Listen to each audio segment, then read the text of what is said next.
Alright, so welcome to my project. This is turning a GoPro camera into a 360 or 180 degree slow turning, I don't know what you call it, just a slow motion effect by having a camera that's going to spin around in a circle very gradually. You might want to do this at an intersection, on a pedestrian bridge. There's any number of places, catching a sunset, for example. So how are we going to do it? I started off with this chef style. I don't know the model number. It looks like this. It's got magnets on the back, and basically what we're going to start off doing here is just getting some small screwdrivers and figuring out it's easy enough to pop open. They just pop these things together by hand in the factory, I guess. To actually sit on. This is obviously sliding. You're probably going to want to put something abrasive, but one thing I did just real quick, I have a file. There was a little bump on the back of it. I just kind of filed it down. It only took about 30 seconds. Step 2 is, how are we going to attach our camera? Well, what I wanted to do was use the GoPro, whatever these things are, and mount one of these in order to, just plop my camera right on top of it and have it spin around. So what I did is I wanted to see what it looked like inside of here. Once again, pretty easy to actually, the circular part is a little bit, the face of the clock I found to be a little bit more difficult. What I did was this, so that you didn't take the chance of chipping whatever is inside of there. I wanted it to be intact when I was done.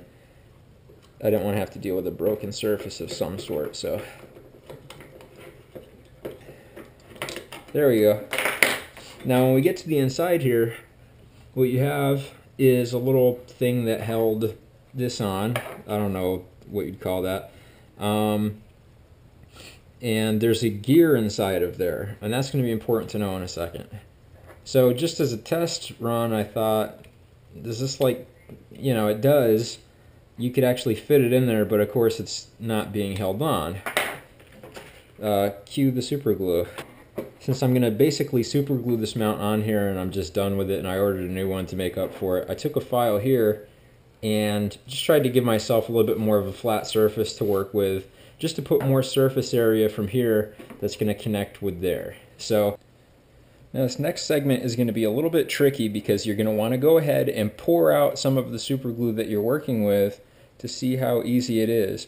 This is a pretty fast dripping super glue. It's super glue is pretty what am I looking for? It has a higher viscosity. It's not coming out like wood glue. It's coming out fast like super glue. So what I would suggest you do is, when you're looking inside of your clock, keep the gear. There's a gear inside of there. If it doesn't turn out on WVGA, I'll point to it right there. Don't get super glue on that gear, or your whole thing is done. Your clock is just going to be seized shut. What I'm going to do is just start by, on the piece itself, I'm going to go ahead and put some super glue on all the surfaces that I want to stick. Now you got to work fast, because time is of the essence here. This stuff is going to dry pretty quickly. So get all the surface points, which is going to be inside on the middle and outside here on the bottom, and then be careful not to get any on that gear, but put enough so that it'll actually build a little surface for you to work with. Okay,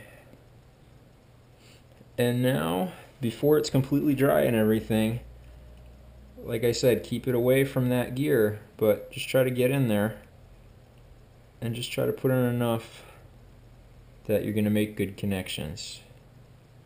Keep it tilted so that the gear is up top. The gear is here by the 30, so keep the 0 side pointed down so that you're not going to run too much of a risk of getting anything on that gear. But, don't make sure that there's not enough either. You definitely want this thing to stick. I'm going to let it dry. I'm not going to make it all run down into the other side of the clock, but I am going to tilt it to keep it away from pouring onto that gear. Hopefully just that much tilt. Yeah, it doesn't look like I'm flown over into it. And there you go.